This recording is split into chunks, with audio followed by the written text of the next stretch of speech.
نحمدہ ونصلی علی رسولہ الکریم اما بعد۔ آج آپ کے سامنے تیسرے پارے کا خلاصہ آپ کے سامنے رکھنا چاہتے ہیں۔ اعوذ باللہ من الشیطان الرجیم، بسم اللہ الرحمن الرحیم۔ تلک الرسل فضلنا بعضهم علی بعض۔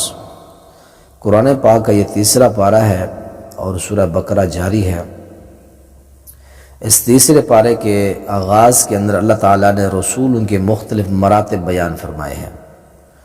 ہر نبی کو اللہ نے علیحدہ علیحدہ مختلف معجزات سے نوازا، مختلف فضیلتوں سے نوازا، مختلف اللہ تعالیٰ نے ان کو فضیلتیں معجزات اللہ تعالیٰ نے عطا فرمائے۔ اب جا کے ان کی تاریخ میں دیکھ لیں، ان کی زندگیوں میں دیکھ لیں، اللہ نے جو ایک پیغمبر کو معجزات دیے، جو حضرت سلیمان پیغمبر کو دیے، جو حضرت داؤد کو معجزات دیے وہ حضرت موسیٰ کو نے دیے، جو حضرت موسیٰ علیہ السلام کو دیے وہ ان دو باپ بیٹوں کو نے دیے، جو معجزات اللہ کے نبی کو ملے وہ حضرت عیسیٰ کو نہیں ملے، جو حضرت عیسیٰ کو ملے وہ اللہ کے نبی کو نہیں ملے۔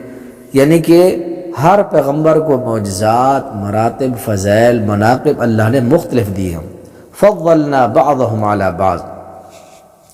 اس کے بعد اللہ تعالیٰ نے اسی تیسرے پارے کے پہلے صفحے کے اوپر آیت الکرسی، اس آخر کے اندر سورہ بقرہ کا یہ آخری حصہ، اس میں دو آیتیں آیت الکرسی اور آیت مدائنہ وہ آگے آ رہے۔ آیت الکرسی نبی علیہ السلام کی حدیث ہے سنن کبریٰ للنسائی کے اندر کہ ہر فرض نماز کے بعد اسے پڑھنے والا مرنے کے بعد سیدھا وہ جنت کے اندر جائے گا۔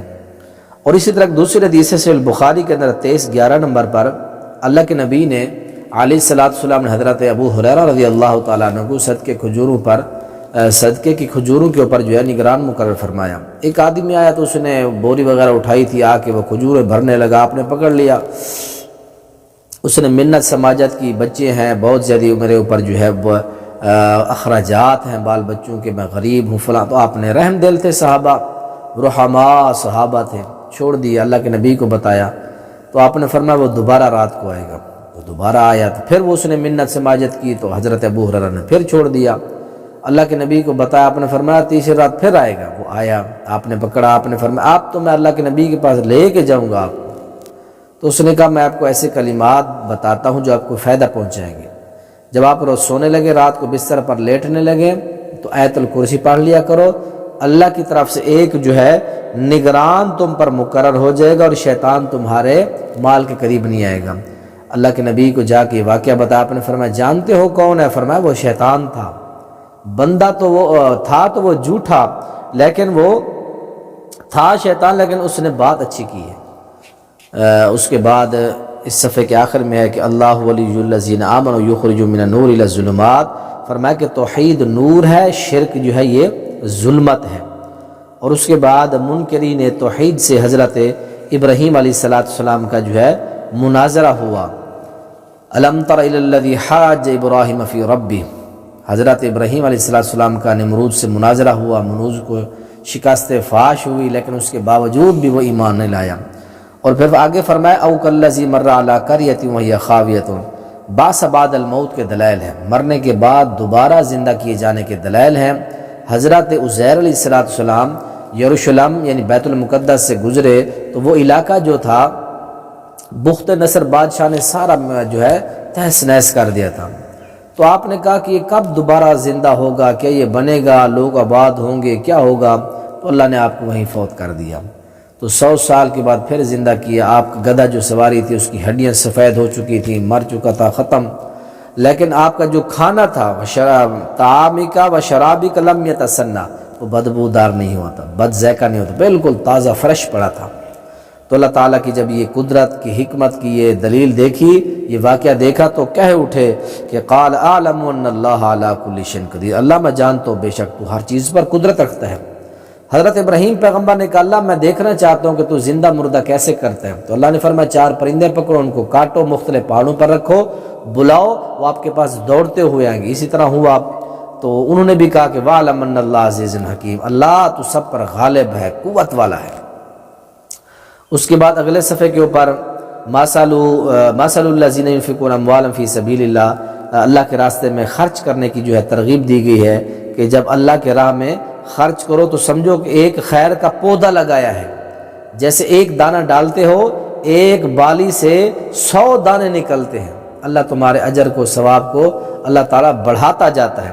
اس طرح فرمایا کہ لا تبطلوا صدقاتکم بالمن والاذی، ایمان والو صدقہ خیرات اپنے ضائع نہ کرو لوگوں کو تکلیفیں پہنچا کر، احسان جتلا کر، اور ریاکاری کے بارے میں فرمایا اس سے بچو۔ اس کے بعد آگے فرمایا انفقوا من طیبات ما کسبتم، اللہ کی راہ میں عمدہ چیز خرچ کرو۔ آگے لن تنالوا البر میں 2 مثالیں 2 حدیثیں میں آپ کو سناؤں گا چوتھے پارے میں کہ اللہ کے راستے میں سب سے عمدہ چیز خرچ کرو۔ الشیطان یعدکم الفقر، شیطان تمہیں غربت اور فقر کی یادیں دلاتا ہے کہ کہیں تم خرچ نہ کرو۔ ان تبدوا صدقات، صدقہ جو ہے چھپا کر بھی کر سکتے ہو، ظاہری بھی کر سکتے ہو، دونوں طرح صدقہ کرنا جائز ہے۔ یحسبهم الجاہل اغنیاء من التعفف، تعرفهم بسیماہم سے فرمایا کہ سفید پوش محتاجوں کا خیال رکھا جائے، جو مانگتے نہیں ہیں لیکن ضرورت مند ہوتے ہیں، ان کی نشانیوں سے ان کو پہچانو۔ اس کے بعد سود کی حرمت آئی ہے، بے کی حلت آئی ہے۔ لوگوں سود جو ہے حرام ہے، اللہ سے جنگ ہے، بے حلال ہے، بے کرو، خرید و فروخت کرو، اس سے اللہ تعالیٰ تمہیں نہیں روکتا۔ اس کے بعد ہے اذا تداینتم بدین الی اجل مسمی، آیت مداینہ، اس کے اندر جو ہے لین دین کا اسلامی جو ہے طور طریقہ بتایا گیا۔ جب آپ کسی سے لو دو تو اس کو لکھ لیا کرو، جب آپ کسی کو قرض دے رہے تو لکھو۔ اگر قرض دیتے ہوئے آپ کے پاس لکھنے والا بندہ نہیں ہے تو اللہ کریم نے فرمایا فرحان مقبوضہ، پھر اس کی کوئی گروی چیز رکھ لو، میں آپ سے قرض لے رہا ہوں، آپ میرا معاملہ لکھیں تاکہ یہ دلیل رہے ہمارے درمیان۔ اگر میں آپ سے قرض لینے کے لیے آیا ہوں، آپ کے پاس لکھنے والا نہیں ہے، نہ دینے والا نہ لینے والا، لکھ بھی نہیں سکتے، تو فرمایا کہ مقروض کی کوئی چیز رکھ لو تاکہ اس کو یاد رہے کہ میں نے قرض دینا ہے۔ اس کے بعد سورہ بقرہ کی آخری آیت کی فضیلت ہے۔ نبی علیہ السلام نے فرمایا، صحیح البخاری کے اندر ہے، 5009 نمبر روایت ہے، جو آخری آیات جو ہے سورہ بقرہ کی پڑھ کے سوتا ہے تو یہ اس کے لیے کافی ہو جاتی ہے، وہ غافلوں میں نہیں لکھا جاتا۔ تو یہاں تک یہ تیسرا پارہ جو ہے مکمل ہو گیا ہے۔ آگے سورہ آل عمران شروع ہو رہی ہے۔ سورہ آل عمران کے اندر جو اللہ تعالیٰ نے 4 باتیں بیان فرمائی ہیں۔ نمبر 1، سورہ بقرہ سے مناسبت، سورہ فاتحہ اور بقرہ اور آل عمران میں گہرا ربط اور تعلق ہے۔ کس طرح کہ سورہ فاتحہ میں مغضوب علیہم اور ضالین لوگوں کا جو راستہ ہے اس سے بچنے کی دعا کی گئی، اور اس کے بعد سورہ بقرہ میں مغضوب علیہم سورہ بقرہ کے اندر فاتحہ میں ان تینوں سے بچنے کی دعا کی گئی، دونوں سے اللہ مغضوب اور ضال سے محفوظ فرما۔ تو سورہ بقرہ کے اندر مغضوب یعنی یہود، اور آل عمران کے اندر ضال یعنی نصارہ عیسائی، ان کی گمراہیاں بیان کی گئی ہیں۔ تو 2 مسئلے جو فاتحہ کے اندر تھے، مغضوب علیہم ان کو بقرہ کے اندر بیان کیا، اور ضال جو عیسائی ہیں، گمراہ لوگ ہیں، ان کو آل عمران کے اندر بیان کیا گیا۔ ایک تو یہ مناسبت ہے، اور اسی طرح سورہ بقرہ اور آل عمران دونوں صورتیں سورہ فاتحہ کی تفسیر بھی ہیں دونوں، اس کے جو مختصر مضامین تھے وہ تفصیل کے ساتھ بقرہ اور آل عمران کے اندر دونوں کو بیان کیا گیا ہے۔ اور اسی طرح دوسری بات یہ ہے کہ اللہ تعالیٰ کی قدرت کے 4 واقعے ہیں آل عمران کے اندر۔ سب سے پہلا واقعہ جنگ بدر، 313 نے 1000 کے لشکر کو شکست دی۔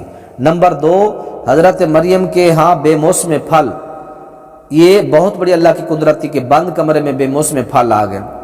اور اسی طرح حضرت زکریا کو بڑھاپے کے اندر اللہ تعالیٰ نے بیٹا اور بچہ عطا کیا۔ اور چوتھی بات کہ سیدنا عیسیٰ علیہ السلام کو اللہ نے بغیر باپ کے پیدا کیا، یہ اللہ کی قدرت کے 4 واقعے ہیں۔ اور تیسری بات کے اندر ایک مناظرہ ہے، مباہلہ ہے۔ نجران جو ہے کہ یمن کا علاقہ ہے، وہاں کے عیسائی 9 ہجری میں مدینہ میں رسول اللہ سے تکرار بحث کیا، آپ نے بڑا سمجھایا، بالآخر انہوں نے کہا ہم آپ سے مباہلہ کرتے ہیں۔ اللہ کے نبی نے فرمایا کہ قل تعالوا ندعو آباءنا وابناءکم ونساءنا ونساءکم، تم بھی اپنے بال بچے بلاؤ، میں بھی ایک آؤ کھلے میدان میں اللہ سے دعا کرے، جو جھوٹا ہے اللہ اس کے اوپر لعنت کر، اللہ اس کو ختم کر دے۔ تو عیسائیوں نے دیکھا، نجران کے ان عیسائیوں نے، کہ کہیں یہ آخری پیغمبر اسماعیل کی نسل سے جو آنے والا تھا وہ نہ ہو، اگر نبی یہ ہوا تو اس کے ساتھ مباہلہ کرنا تو اپنے آپ کو مارنے کے مترادف ہے۔ تو اس لیے وہ ڈر گئے، اور ڈرنے کے بعد وہ مباہلے سے بھاگ گئے۔ اور چوتھی بات یہ ہے کہ سورہ آل عمران یعنی اس تیسرے پارے کے آخر کے اندر تمام پیغمبروں سے پیارے پیغمبر جناب محمد رسول اللہ صلی اللہ علیہ وسلم کی جو ہے نبوت اور آپ کی نبوت کا عہد لیا گیا کہ جب اللہ کے نبی آخری پیغمبر محمد رسول اللہ آ جائے، اے لوگو تم نے کیا کرنا ہے، لَتُؤْمِنُنَّ بِهِ وَلَتَنْصُرُنَّهُ، تم نے اس پر ایمان لے آنا ہے اور ایمان لانے کے ساتھ ساتھ تم نے اس کے پیچھے چلنا ہے۔ ثُمَّ جَاءَكُمْ رَسُولٌ مُصَدِّقٌ لِمَا مَعَكُمْ لَتُؤْمِنُنَّ بِهِ وَلَتَنْصُرُنَّهُ۔ تو اس لیے یہ چند ایک مسائل تھے تیسرے پارے کے اندر، اللہ تعالی ہمیں عمل کرنے کی توفیق نصیب